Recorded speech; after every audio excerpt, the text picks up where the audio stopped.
I'm sure to the conference it looked very strange and very Chinese. To me, I look at it a little differently. As somebody who studied this, I feel the weight of a body, many bodies, upon their shoulders.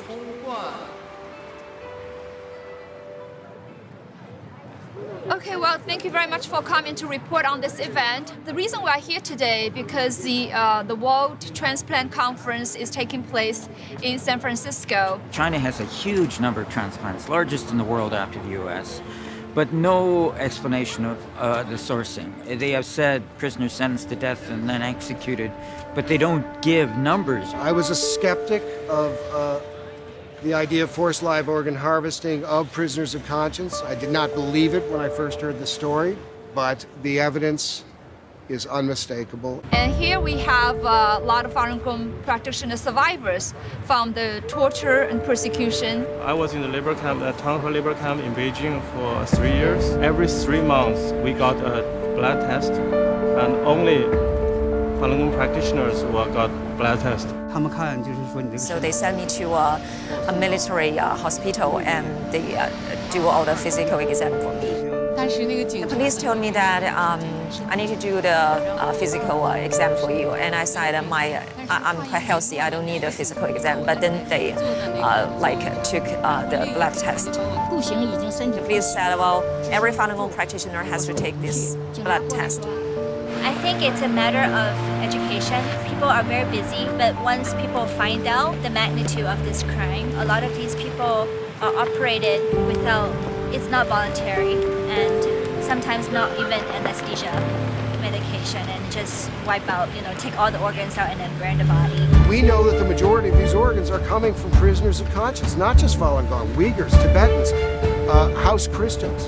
Does that follow our values? Is that part of American values? Is that a medical value? There remains an abuse, a concern, and debate within the Transplantation Society about what to do with it. But I think this goes much further than the medical community and has to go to the political community as well. No one can ignore this issue.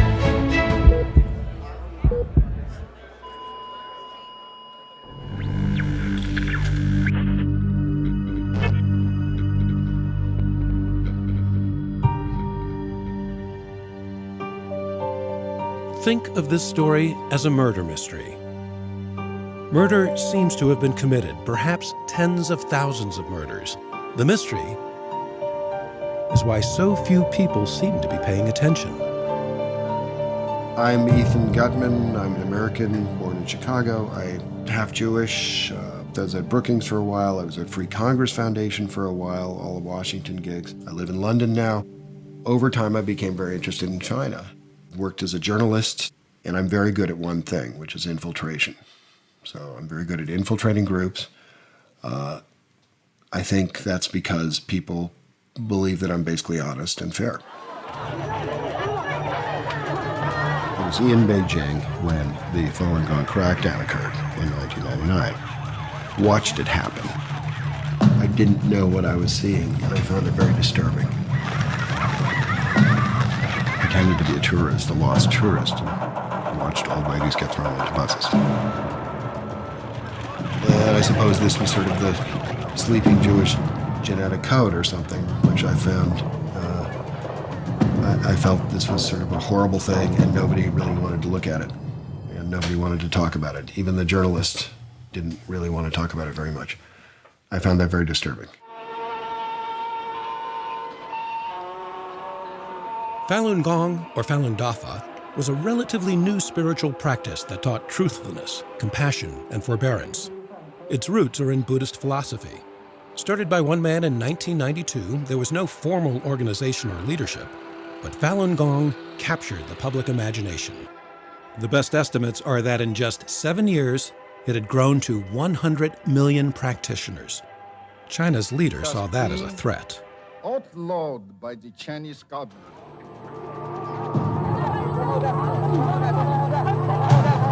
If practitioners recanted their beliefs and promised to stop practicing Falun Gong, they were released. Gutman says hundreds of thousands did not, and the 1999 crackdown led to a massive expansion of China's labor camp system. I am saying that about 500,000 to 1 million Falun Gong are in the Laogai system, that is in detention in China at any given time. That's the first really shocking number to most people, 500,000 to 1 million. One of my first interviews was with 3 women, had just come out of labor camp in China. They didn't speak a word of English. And one of the women was a very sort of salt-of-the-earth kind of, well, I'm about my age, 56 or something. She started talking about her experiences. And along the way, she said, well, you know, I was tortured, then they gave me a physical, and then they took me and put me in this room, and then I was tortured some more. And I was just like, wait a minute, let me hear a little bit about this physical. And I kept bringing her back to it. And she kept getting increasingly annoyed. It's like, you stupid white guy, don't you get it? I mean, I'm talking about torture, I'm talking about hunger striking, I'm talking about my resistance and my spiritual awakening in prison. I mean, they were serious issues. She had a lot to say, but her exam said much more than she was saying. I mean, it was absolutely uncanny. She described an exam, when I really questioned her about it, that made no sense from a medical standpoint. It was as if somebody was checking the health of her organs and nothing else. I could find no medical explanation. I've talked to many doctors. I've never found any kind of there's no other explanation for what was happening. And the most telling, of course, was the eyes, that they shined a light in her eyes, did not do a peripheral vision test, did not do anything involving eyesight. They're just checking the corneas. And I admit that a chill passed over my spine. I said, I didn't say it aloud, but a chill went down my spine. Oh my God, this is real. This is in labor camp. Basically, people get starved and beaten in labor camps. They don't get sent to top-flight hospitals.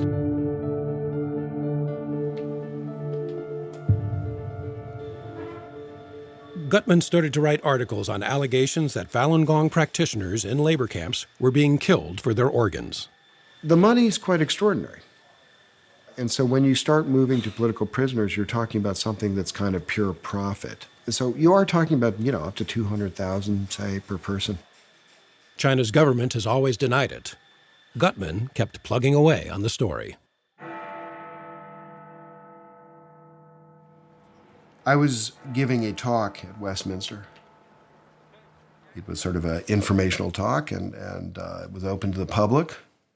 There were a couple of MPs there, so I remember it. And we opened it up for questions, and this man stood up and said, I did this. I performed this surgery on a living human being. And I raised my hand, and I just called him. I said, what I'm going to say is not question, also is not common. I want to tell you a story.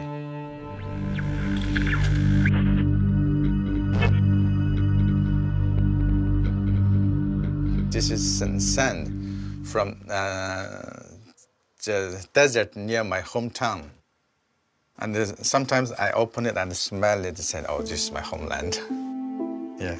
My homeland, it is, I think it is quite least known place on Earth. If you look at the Chinese map, at the northwest corner, there's a place called Xinjiang, and that is my homeland. This is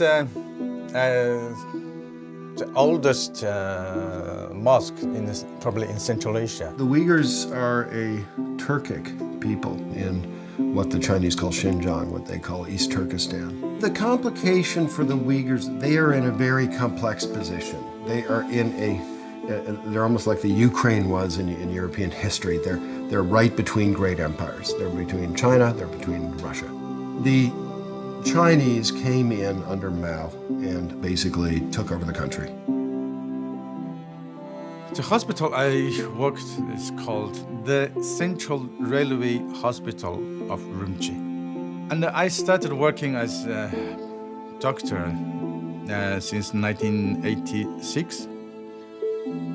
At the beginning, I was a general surgeon. We do everything. Chinese law allowed for organs to be taken from prisoners sentenced to death, murderers, and the like. But it was not a common practice. Serious criminals are often not suitable donors because their health is poor. In July 1995, Toti says his boss asked him to assemble a field surgery team. And he said, can you, tomorrow morning, can you bring that mobile operation equipment and 2 or 3 nurses and waiting for me at the hospital gate? And I said, what am I going to do? And he said, well, something you'll exciting. Totti says his team followed the chief surgeon to the Western Mountain execution ground. So my chief surgeon said, you wait behind this hill, you wait here. And you come out after you heard the gunshots. I don't really know how much time passed. Then we heard that gunshot. So I said, go, let's go. So we rushed in. It seemed to me they knew what's going to happen. They just took the body and opened the door. Totti says the man lying before him is still alive. And then my surgeon said, okay, Dr. Anwar, that is your job now. To, as quick as possible, remove liver and kidney. From my common sense, that I understood that I don't need to wait for anesthetic. So you don't worry if you hurt or if you damage the organ next to it, because you don't care. This man died not because of that shot. That shot to his right. They try to avoid this heart. Right. So generally, if you receive one shot to the right, you can survive. He received shot to the right, and I removed his, and he's dead. Chief surgeon, they took these things and they put into special box. I have never seen such box. 2. And they said, okay, now you take your team back home and remember, nothing happened today.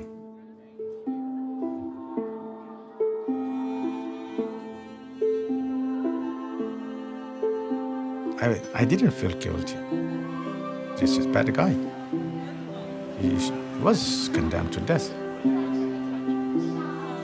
But after I left China, after my eyes and my mind opened to the West, and my, what is called perspective, it's something, is changed, totally changed.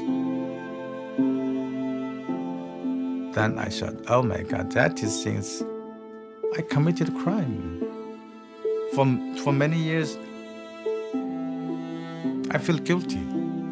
I didn't know who he was, his name, or if he is Uyghur or he is Chinese.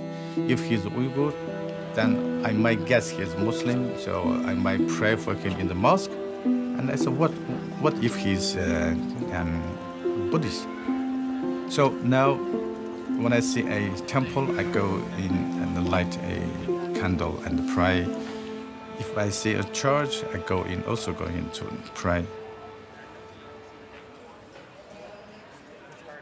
When I heard Ethan that time, I did feel that this is the right time to bring this out. Because if it's continues staying in my bottom of my heart maybe not be able to carry all the way. I need to let it come out. So that day was the first day I confessed. On that day, did you feel a weight? Yeah. I said, finally, I said that. I said, finally, now the whole world knows it. Direct experiences in relation to organ harvesting in China, Enver. Totti has since testified several times to various governmental bodies in Europe. What I'm certain is this kind of organ experiment started from Xinjiang quite early. And I guess there's a reason because that nobody in the world is standing for us. Xinjiang means new territory to Chinese. It doesn't mean, East Turkestan. It doesn't mean somebody else's. It's new territory, new frontier. To me, this was one of these major stories. It was really important. Sure, it goes back a long ways. Sure, it goes back to 1995. Nonetheless, if you want to get to the essence of what happened here, you have to see how this developed over time. If you even want to understand Nazi Germany, you have to understand they did not start with the Jews. They started with cripples. They started with people who were mentally challenged. And then once they realized that the public could kind of accept that, they started moving to the next measures. So I think it's very important to look at how these things develop and how societies can come to accept them at all, and how can medical establishments particularly come to accept them.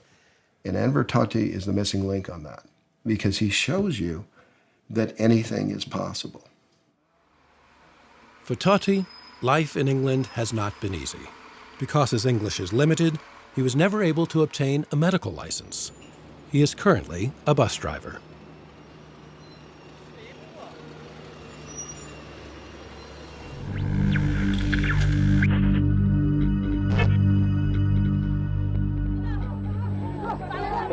By 2000, Falun Gong practitioners were disappearing into labor camps in mass numbers. At the same time, Chinese hospitals began promoting their organ transplant expertise. I'm David Matus, and with me is David Kilgore. We've been asked to investigate allegations that there has been harvesting of organs of Falun Gong in China. David Kilgore is a former member of parliament and former cabinet minister for Asia Pacific, and I'm a Winnipeg lawyer doing immigration, refugee, and international human rights law in Winnipeg. And we have now done our investigation, and we're producing this report. And I didn't know whether it was true or not, and so my task initially was to try to figure out a way of approaching the issue so that I could either prove it or disprove it and not just walk away and say, I don't know. The number of executions in China varied widely depending on who was counting. But Matus says no matter which number he used, the number of executions and the number of organs didn't add up. The transplant volumes increased substantially after the persecution of Falun Gong began. And I mean, there's a lot of other evidence, but the most likely explanation for the increase is the Falun Gong. We pursued every investigative trail we could find. In the report, you will see that there are 18 different avenues of proof and disproof we considered and evaluated. Our bottom line conclusion, after considering everything as best we could, was that the allegations are true. We believe them to be true, that this harvesting is indeed happening. Matus and Kilgore issued their report in 2006. Since then, Matus has continued to investigate and tried to spread the word. For me, one of the most chilling things was the blood testing, organ examination, which was happening only to Falun Gong and nobody else. And I'd meet these Falun Gong practitioners around the world who basically didn't understand it, weren't interested. I mean, what mattered to them was they were arbitrarily detained, that they were tortured, they were asked to recant. And to them, I mean, the blood testing was just an incident. I would ask them about it, and they all, everywhere, without talking to each other, without knowing each other, said the same thing. Matus says what made Falun Gong organs especially attractive was the practitioners' healthy lifestyle. They do not drink or smoke. On many of the recordings of phone calls made to more than 100 Chinese hospitals, doctors assure callers that transplant organs are from healthy Falun Gong practitioners.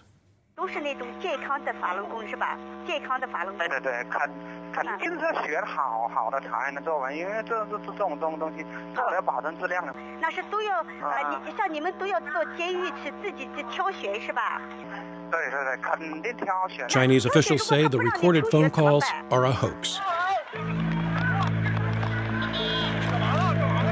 The Falun Gong, when they were arrested, originally it was a catch and release system, and they'd be sent back to their home community and victimized there.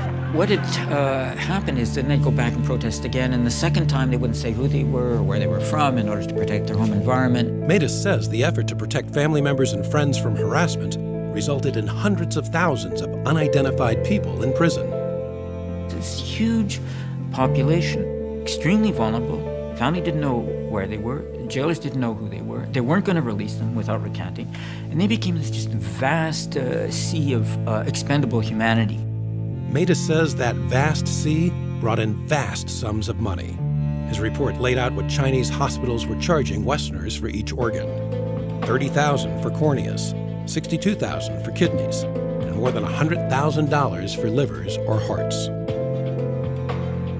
Matus says he found no smoking gun, but believes more than 40,000 people were killed for their organs in a 6-year period. I mean, what's the explanation for the increase of transplants? And originally, I mean, they have a bunch of kind of implausible scenarios, but one of them, they said, well, we had a lot of doctors trained in the West who came back, and were able to do more transplants. Well, that explains how they could do it, but it doesn't explain where the organs were coming from. That part of the debate is over. It is not up for discussion as to whether murder for parts is taking place. It's now just a question of whether we're going to continue to put up with it. Art Kaplan is one of the leading medical ethicists in the country, and while he was convinced, the report received just a bit of attention elsewhere in the U.S.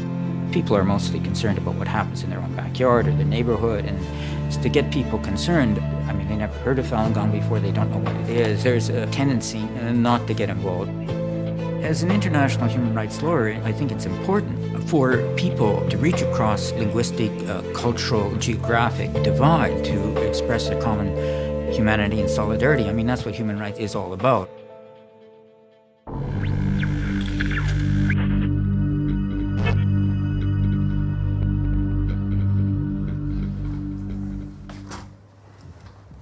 The year was 2005. A patient of mine who's been hospitalized in my department on top priority list for heart transplant for almost a year came to me one day and told me, "Doc, I have to tell you that I was told," so he said, by my insurance company to go into China in 2 weeks' time as I'm scheduled to undergo heart transplantation on a specific date. And I looked at him and I said, "Do you listen to yourself? How can they schedule a heart transplant ahead of time 2 weeks?" He said, "I didn't bother to ask. That's what they told me. That's what I'm going to do." Until the day, not a single Israeli went to China to undergo heart transplant. Many Israelis underwent kidney transplant before. And being a heart transplant surgeon, I always thought, well, probably they're going to China and a poor Chinese farmer is selling one of his kidneys in order to make the economic status of his family better. I didn't pay attention. But this patient, as I said, was the first who was scheduled to undergo heart transplant. And that's obviously a totally different story, let alone the fact that he was told to come on a specific date. And sure enough, the guy went to China and got his heart on this very same date that he was promised ahead of time. So this led me, for the first time, to find out what's going on. How can the Chinese offer people heart transplant ahead of time? After reading Matus and Kilgore report, and again, after looking at the numbers didn't fit. I mean, you cannot explain the number of transplants just by using the organs from executed prisoners. It simply doesn't add up. So once Kilgore and Matus brought this new information, it all made absolutely sense. What I found out more was the fact that not only this particular Israeli, as similar to the previous kidney transplant Israelis who went to China, doesn't have to pay a cent out of his own pocket because his medical insurance and sick funds reimburse fully the entire operation, which made the Israeli participation in the process de facto as if we are looking at what's going on in China as ethical and legitimate. Israel's healthcare system covered the entire cost of the operation, which Levy found wrong. And hopefully we'll be able to implement some of the ideas that were raised here into the new law, because after all, that's what's going to make the difference. Together with our friends at the Israel National Transplant Center and with our Ministry of Health, we sat down at the same time to write up what hasn't been done before, the new Israeli organ transplant law. We included a clause which totally bans any reimbursement of any illegally procured organ anywhere in the world. And the law went into act in 2008. The Jewish states couldn't live with this. They could not live with the idea of religious dissidents being slaughtered. America should be following that example. They were right. They were the first country to do this. I am not surprised that Israel was number one, but I think that owes a lot to Jacob Levy. Being a son of a father who was a refugee from a concentration camp from Nazi Germany, I felt the need to do what hasn't been done at the time when my father has been there.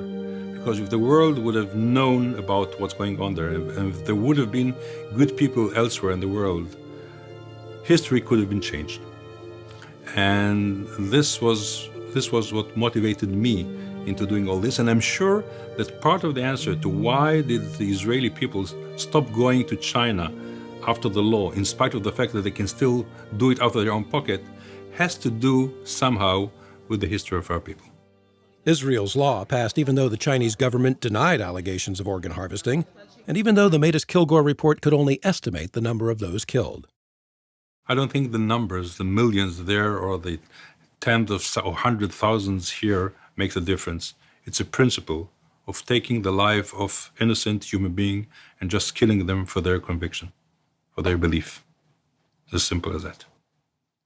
So I think what Levi did was a game changer. And I'm hoping to see the same thing happen in Australia, and Canada, Scotland, Ireland, and Westminster, Berlin, U.S. In Spain, they changed the law after our report came out. In Australia, they changed the policy for training of transplant doctors from China after our report came out. In Malaysia, they stopped paying through the health system for anti-rejection drugs for people who go to China for transplants after they come back. And so there's been a number of changes around the world. In the United States, these changes were barely noticed. One reason may be how Falun Gong practitioners tell their story.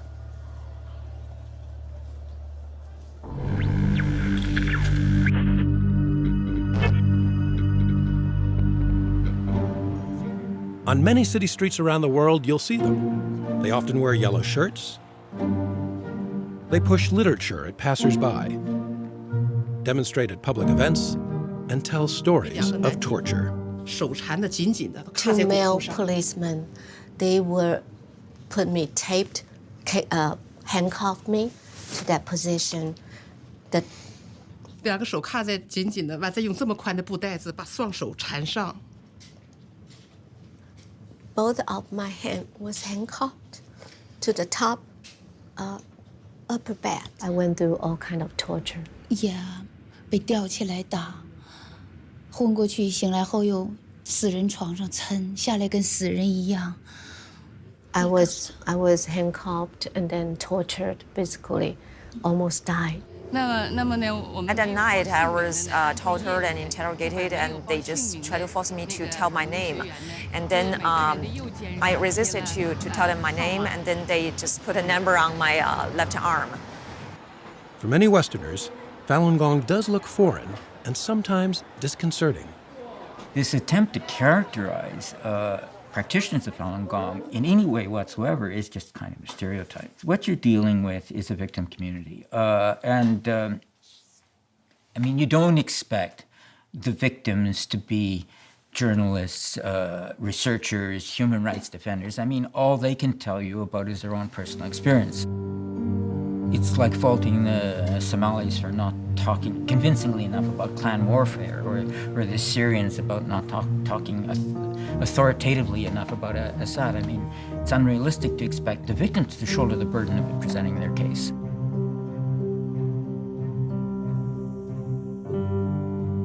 I was blood tested, not only blood test, chest X-ray, and blood pressure, and eye test, and kidney test, everything.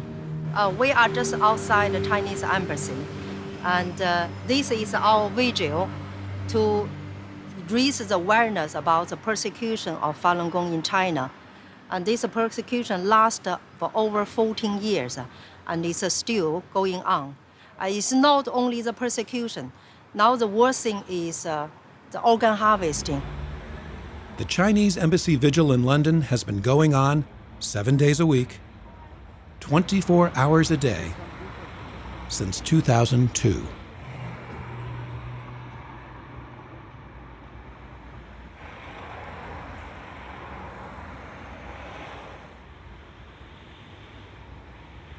I've been doing it since 2001 because I started practicing Falun Gong in 2001. I read about the persecution and I thought, well, what's all this? It touched something inside me. if it's gone so far without the persecution stopping, then there's something seriously wrong with humanity. Must be. I'm amazed that the world is turning a blind eye, basically, to mass murder going on in China, and all because they owe loads of money to China. And I'm thinking, well, this is absolutely incredible, isn't it? So we're standing here doing this and no one else is doing it. This has been a complicated story from the beginning.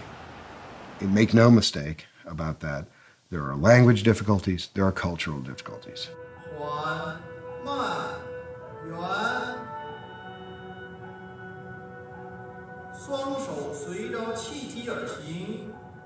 The story of Xiaodan Wang is a case in point. Xiaodan's father was a prominent Falun Gong practitioner in Beijing. He was one of the very first to be arrested in the 1999 crackdown. Xiaodan was going to school in the U.S. when she saw her father on CNN being sentenced to prison for 16 years. It was just like a day of crying for me. And I remember very, very vividly, I was just like kneeling down on the floor, and this is like a big TV, and I just touched my dad's face because CNN was broadcast like on a rotating schedule. And so I just touched his face. I just felt like, I just felt my whole world has changed. The shy 18-year-old girl slowly became an activist. To society, like teachers, doctors, musicians, they were all tortured to death. And I really want to make things right for my dad, because he's been accused and he's been wronged, and everything happened to him is so unfair. A college student was touched and decided to do a documentary about her struggle. I'd been working on different things to stop the persecution. It just felt a little abstract for the American people when he talked to them about 100 million people being persecuted and families torn apart in China. It's like it starts to get more and more removed from the reality that they know, and there's no face to it, you know? So when I heard this story about her and her dad, I realized that this was a totally different angle. Jeff helped Xiaodan create a website, freemydad.org. They fell in love and eventually married. Xiaodan says because her father was relatively well known, she was never worried that he would be killed for his organs. Her campaign focused mostly on her father and the persecution, not organ harvesting. But the two issues are closely linked. When I first tell people about organ harvesting, I think that they're shocked. Like it's a disbelief, but those conversations don't seem to go very long. I think that people, I don't know if they don't believe it or they can't fathom it enough to want to carry on a conversation about organ harvesting. I mean, this is a new form of evil. When there's a new form of evil, people don't want to accept it. When I first heard of organ harvesting, I felt it was beastly, like acting to its own citizens. But I just said there's no moral standards anymore. I was really outraged. I think this is pure evil. Yeah, this is definitely pure evil. Yeah. And he looked like this. After 15 years in prison, Xiaodan's father was released in late 2014. She hopes Chinese authorities let him come to America. He's very old now. He's 66. And, personally, I really want him to be here because it will make my life much easier.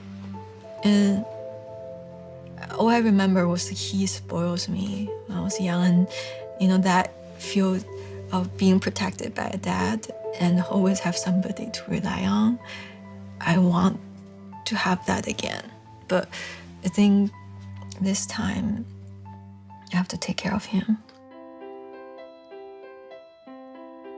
When she was young, her father bought her a piano. Xiaodan hasn't played for years, but she has begun practicing for the day that she can play for her father once again.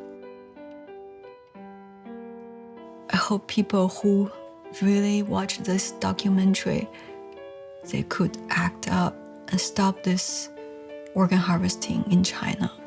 It's really surprising that after so long, after so many years, the press coverage has actually diminished. And it was a lot in the beginning, and then it's diminished to almost nothing. And it's just shocking to me that with more and more evidence mounting about things like organ harvesting or the labor camp system, that the coverage becomes less and less. It should be getting more and more. And the public outcry for the US to do something about it should be getting stronger.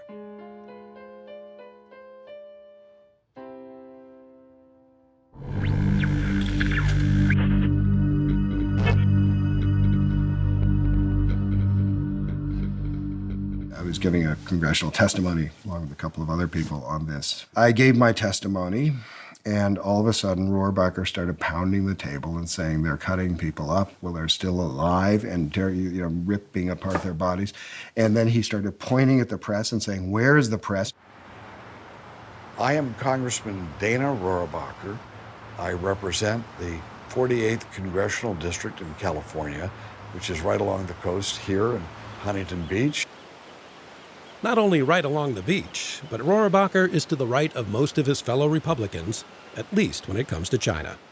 Nobody in Washington, except a few of us, want to confront China on its gangsterous activities, on its evil activities. What we've had is now businessmen become the advocates of trying not to get the Chinese Communist governments mad and are angry at us. So now what you see in both parties, where on the further to the right and further to the left are likely to be more active on human rights issues. That's always been part of the China dynamic. I mean, this is not, the mushy middle is the constant in China relations, is that you usually have a left-right alliance, okay? You have the left who are interested in human rights.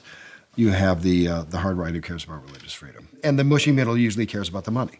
The truth is, they're looking at it from the corporate interest. If you want to end a meeting in China, if you're in a meeting with a Chinese government official, all you have to do is mention the words Falun Gong, the meeting's over, okay? And they're leaving and they won't say goodbye. There's no handshake, okay? That's all you have to do. It is the third rail of Chinese politics. China's big, it's powerful, it's rich, and it's got connections everywhere. A lot of the mainstream are concerned by that. Multilateral trade, geopolitical interests, human rights tends to take a back seat. And whereas the extremes, well, they tend to be more principled. In an attempt to raise more awareness, H.R. 281 was introduced into Congress in 2013. The resolution expressed concern over credible reports of systematic, state-sanctioned organ harvesting. Yeah, I think that it's going on. I think it's going on in a big time, and the people over there know about it. We see this as one of the evils of our time, conducted by a gangster regime that does not deserve to be treated like an economic and political partner. The House will be in order. 245 representatives, more than half the House, agreed to co-sponsor. But resolutions alone do not have the power to change foreign policy. My name is Louisa Cohen-Grieva. I'm here at the NED, Vice President for Programs. I've worked for a long time on Asia programs. Really glad to see you, and thank you for coming. Today we are here to hear from Ethan Gutmann, whose book, The Slaughter, is released today. So here's our chance to hear from Ethan what's in the book, and what is the evidence that he has compiled, what do we think of it, and then to also ask ourselves, if we're persuaded, who else needs to be persuaded? Blood testing, not just one little vial. At the same time the House was considering H.R. 281, Gutmann was pushing his brand new book at an event in Washington. Now, I am estimating in the book that 65,000 Falun Gong were harvested for their organs between 2000 to 2008. Now, that is not That does not mean that many more haven't been harvested since that time. There were lobbyists, human rights staffers, and members from China's dissident communities. I hope there will be strong attention paid to this organ harvesting and concern from the U.S. government, especially from the U.S. Congress. Otherwise, the less the U.S. as a superpower expresses concern regarding to the organ harvesting, the more the Chinese government will see this as a green light to further commit crimes against humanity. No one from the major media was there, but a reporter for the Epoch Times was. I write about China, I write about the Communist Party, I write about CCP policies, I write about organ transplant issues in China. This series of stories delves deep into a topic ignored by other media outlets, but handles it just as deftly as its bigger brethren. In 2013, Robertson received an award from the Society of Professional Journalists for his reporting on organ harvesting. Look at the Kilgour-Matus report. Things don't add up. You don't see exactly what's happening, but everything is pretty obvious. Like, you saw the guy with the murder weapon go into the room. You went in later and there was a victim, and that other fellow is gone.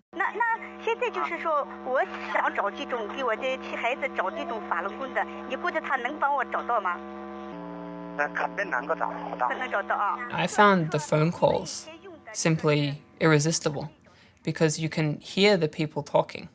They're not faked calls. Like it's a nurse or a doctor that's being contacted by someone who's the relative of a person who needs a transplant, and they're saying, I've heard that you've got organs from Falun Gong people which are healthy, and can you confirm that? And how can I be sure? And the doctor is reassuring them and even boasting and guaranteeing the quality, guaranteeing the time. And I mean, it's the case closed. The organ harvesting story is a story about Falun Gong. Falun Gong is the most sensitive issue for the Chinese regime.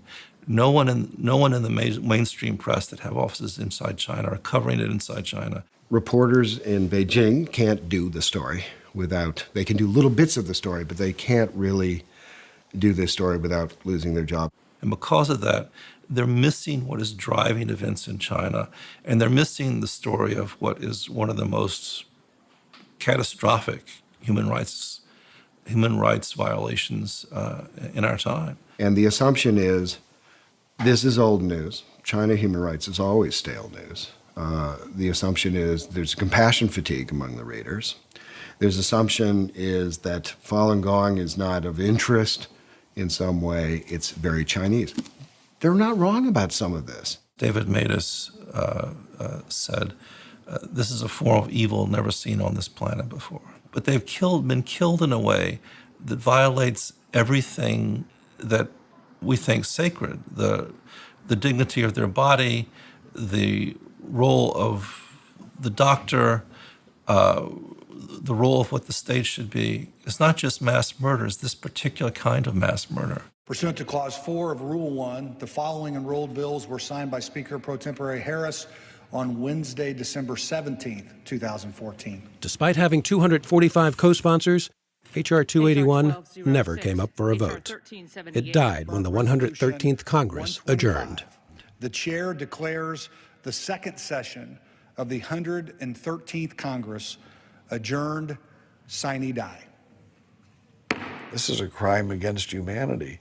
I mean, does anyone have any problem in condemning ISIL for cutting the heads off of 25 Christians in Libya?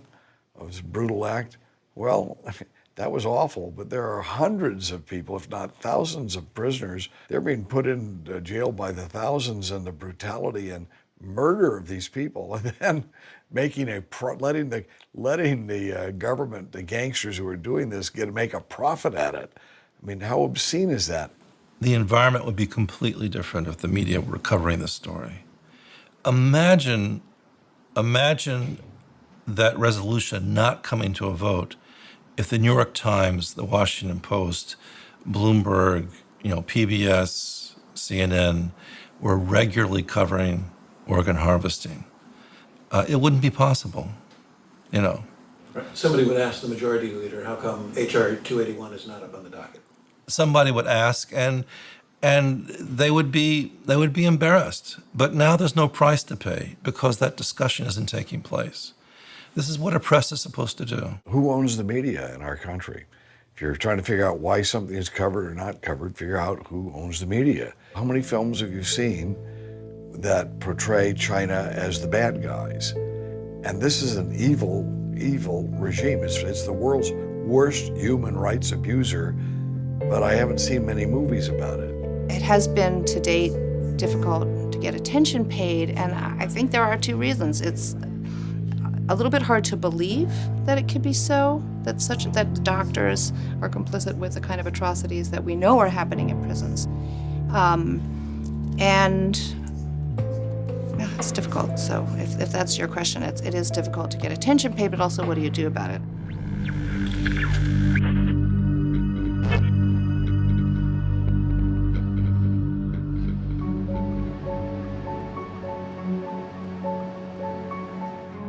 Obviously, I, as one person living in Winnipeg, am not going to get worldwide media attention on this issue. I mean, it's difficult enough to get media attention for it in Winnipeg.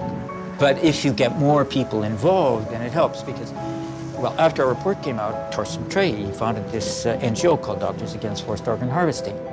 Last year, we initiated a petition to the UN High Commissioner for Human Rights. Within 5 months, we collected 1.5 million signatures in more than 50 countries. Asking them to launch an investigation to look at some of these allegations. Now, I mean, yes, they are allegations. I mean, I think the overwhelming evidence from my perspective is that these allegations are true. But the lack of access, the lack of transparency, it's difficult to get firm details. And this, what we were requesting was that the UN Human Rights Office was to investigate this. The petition asked the UN to unravel the mystery and conduct an independent investigation into allegations of organ harvesting. I mean, I was part of the group that went to Geneva to hand it in, and we had the press conference afterwards. We really felt that this was going to be a major change. 1.5 million signatures seemed to be probably one of the biggest petitions they'd ever had. We've had nothing back, almost as if those 1.5 million signatures, that petition is it's almost like it's never happened. After the petition to the United Nations seemed to go nowhere, Sharif made an appeal in the American Journal of Transplantation, asking medical professionals to take a stand. What we've argued in this is there is a big difference between someone who gets executed because they've murdered 15 school children versus someone who's executed simply because of their beliefs. We think of them as prisoners, but a prisoner in China could be a political dissident, someone who holds a religious or spiritual belief that's unpopular. Getting killed because you're a prisoner against your will with no permission, that seems to me to be a core violation of what I've called the dead donor rule. In the US, in Europe, you have to be dead first in order to be an organ donor. In China, they make you dead, and that crosses the ethical line. What we are classing these as crimes against humanity and medical crimes against humanity. Now, if this was to happen in any other country, in any other form or fashion, we'd be a lot more forceful with regards to this, and we haven't been quite as forceful on this issue in China, and we just need to raise awareness of it even more. People who are expecting this to sort of just be solved naturally by all we have to do is sit back and they'll fix it, this is wrong. The West has to take a role. And the one role the West can do is say, these are our values. We cannot go beyond this. There are certain lines we can't cross. This is a red line. That's an absolute red line. Yes, I can maybe understand that. Life is tough if your kidneys have failed. At the World Transplant Congress in San Francisco, Sharif, Gutman, and Matus took part in a presentation held by Doctors Against Forced Organ Harvesting. You need to send a strong message out that you simply cannot do this. The evidence will only continue to accumulate, and eventually there will be a slow shift in the generally accepted opinion on this topic, and then it'll be like, oh wow, they killed like tens of thousands of prisoners of conscience for their organs. That's really bad. What are we doing about this? I imagine that will happen at some point, right? It has to. Only a handful of the 7,000 doctors at the Congress were there. Small audience, preaching to the choir. Even if a lot of doctors don't show up from the major conference, it's possible that they're aware that these activities are taking place. And it increases pressure. Whether you're a doctor or a nurse or a dialysis technician, anybody involved in transplantation, you need to be informing patients that participation as a transplant tourist is ethically inappropriate. Despite the fact that as a patient you may really need a transplant, when you participate in organ tourism, you are inserting yourself into a network that you really shouldn't be in. We cannot be talking about a transplantation system where these organs are being taken in this way. You cannot benefit people and bring life to people by essentially murdering someone. It's simply just it beggars belief when you think about it. So don't ask me how a physician can take part in this. They're either physicians that are acting as murderers. As simple as that. Look, this is the most destructive thing you can do to a society, is to take their most trusted members. Everybody, universally, everybody knows doctors are the most trusted members of society. What is significant here is that this is a superpower which has suddenly taken its most trusted population and turned them into these monsters. Gutman's book got respectable reviews but sold only a few thousand copies. Unlike another book about organ transplant in China, a bestseller in development to become a Hollywood movie. This is Larry's Kidney, which was a book by a very funny guy, Daniel Asa Rose. He's a good writer. This book caught my eye because it's about taking his really kind of awful cousin Larry to China to get a kidney. The story includes a Chinese transplant doctor who assures Larry that the donor is a 31-year-old man who murdered an entire family and who is scheduled for execution. To me, if I heard that in China, I'd say that's a lie. What he's describing probably was a 31 years of age Falun Gong practitioner, most likely, in this case, maybe a Uyghur. But this worked as an advertisement to say China's open for business. That's what this book did. And that's a problem. That's a mark against him. He can make up for that by participating in the movement to stop this kind of organ tourism. That's my feeling. I mean, this is the mitzvah. This is what you have to do. Enver Tohti, the surgeon turned bus driver, says it's been 20 years since he removed the organs from that live prisoner. It remains a mystery why so few people have ever heard about the thing he says he cannot forget. This is my experience. This is a real, true story. If you keep silence, this tragedy will continue.